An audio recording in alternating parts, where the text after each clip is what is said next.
Daddy folks, it is Diecastbuffet here again, and today we have the worst Chase Elliott paint scheme, yes, that has ever been spawned in the 1/64 scale. And get this, just when you think this paint scheme could not get any worse, okay?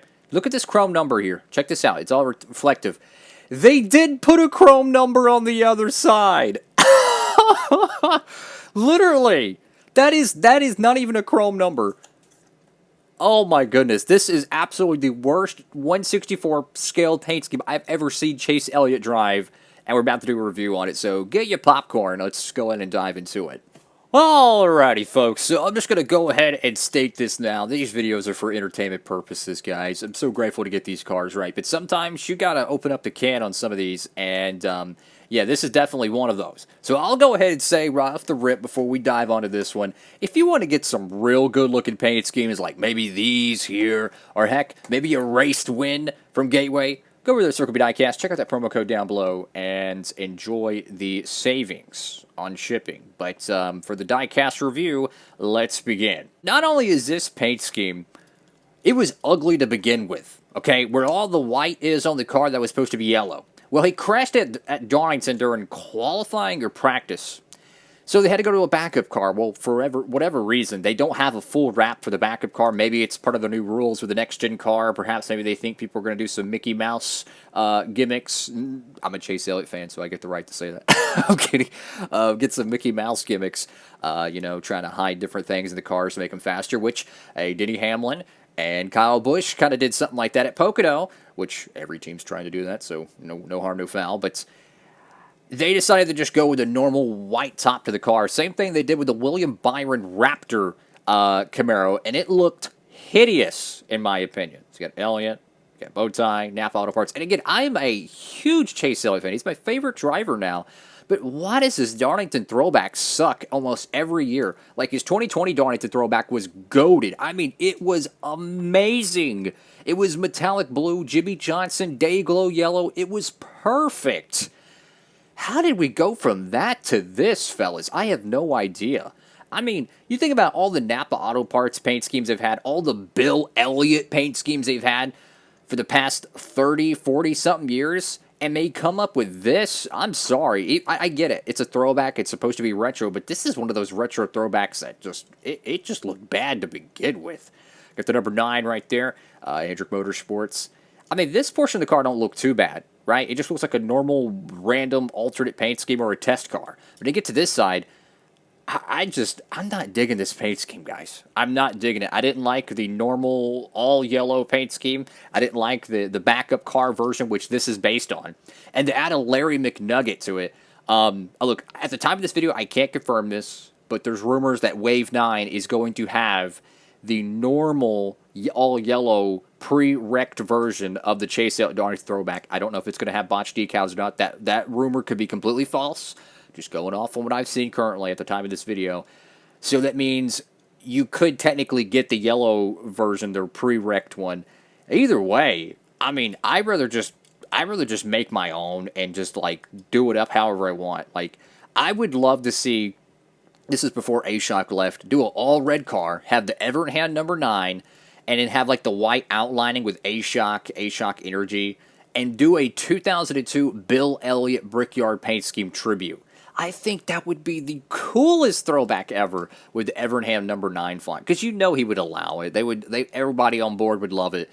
It would be an amazing looking throwback, or heck, even some MWR Napa paint schemes, for crying out loud, instead of this, fellas. So you have the chrome number on this side. Apparently this car was wrecked so badly they forgot to add a chrome number to the right side, which is asinine to me.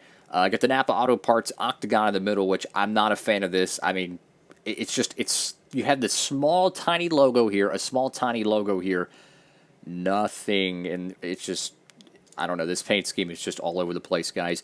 I would not want this car in my collection if I wasn't a Chase Elliott fan. Universe, A-Shock Energy, Hooters, Illumar, NASCAR Salutes, NASCAR Throwback, or whatever. Got Chase Elliott right there, Kelly Blue Book. Even that paint scheme's coming back for 23. The Kelly Blue Book car, I couldn't stand. That car's coming back as well. And unfortunately, my favorite Chase Elliott paint scheme, the A-Shock Energy car, is not returning because A-Shock left Chase, which sucks. I got Valvoline there. Why can't we get a Valvoline paint scheme? That'd be cool. What is it? Exalta, Cincinnati Industries, Freightliner, Mac Tools, Hooters. The Hooters car, I don't even know what to think of either. I mean, I just don't understand it why the Hendrick paint schemes, they were doing good for a little bit. Like 2020, they were doing real good. And now they're starting to go downhill again with paint schemes.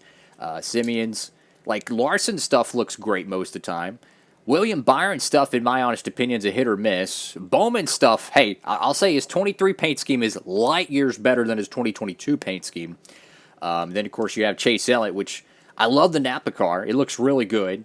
But the UniFirst car, it looks good. I'm not a fan of the Lumar car from 2022. The Hooters car is kind of hit or miss to me. I don't think it's as good as the years prior. And then whatever they do with the Darlington throwbacks, I just don't understand it, guys. Napa Auto Care, number 9, Camaro, Z01, Valvoline. And it's like, I've said this 100 times in my videos, guys. Look, I know designers that could make a Darlington throwback that would fit all the sponsors, all their obligations, all their BS, that would look 10 times better than this. It would look amazing. The fans would love it. They'd want t-shirts of it. They'd want diecast of it. It'd go crazy. And they would do it for free. That's how talented they are. They just want to get their name out there. And they make some of the best designs you would ever see. And then you see things like this on the racetrack, and it's... I'm sorry, man. This is the worst-looking Chase Elliott paint scheme I've ever seen. I really wish they would have just canceled this car, to be honest with you. I got to be honest with you guys. I don't know what it is with his throwbacks, but they just don't hit. Most of them don't hit. I liked this 2015 one. I thought that was a great one. I didn't really care for 2016, 2017.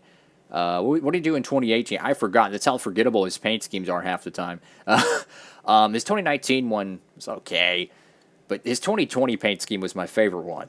Like, that one was epic. I don't know. Elliott, Napa Auto Parts once again. This diecast leaves me with more questions than answers. It's like, how do they not even have a full backup wrap for the car? Is that part of the rules now, or are they just too lazy to do it? I have no idea. I just think when it comes to Darlington throwbacks, creativity is important. Look at this. A Corey LaJoie Marty Robbins throwback. Beautiful paint scheme. Why can't we get something like that for Chase Elliott, or even go to the Kurt Busch camp? Out of the thousands of McDonald's paint schemes, this is one of the best McDonald's throwbacks I have seen. Really good-looking paint scheme. But we got this. And to add even more insult to injury, look at this Chase Briscoe Tony Stewart throwback. Beautiful-looking paint scheme. And we get this. You could look at the William Byron Darlington throwback from 2022. Metallic blue, near day-glow red flames based on, what is it, Jeff Gordon's 07 paint scheme. It's incredible. It is unbelievably my favorite throwback probably ever, right? They nailed it. And you look at Larson's throwback. Beautiful retro number 5 car. Bowman's throwback, I'll be honest with you, it's much better than this, but it could have been a lot better. This one is easily the worst throwback I've probably ever seen that got made in 1/64 scale. I gotta be honest with you guys. What do y'all think? Hopefully this video was a little bit entertaining. You know, I love to do these diecast reviews. I'm always grateful to get these cars, but when I see a paint scheme that's bad, guys, sometimes you just gotta call it like it is. I don't know what they're thinking with it, but I promise you, there's probably like 100 designers on Instagram that can make a paint scheme 10 times better than this, and they would do it for free. Think about it. That's all for now. Make sure to like, comment, and subscribe, and I'll end the video on this. If you love this paint scheme, I respect that 100%. Unfortunately, I just don't. That's all. The Diecastbuffet, signing off.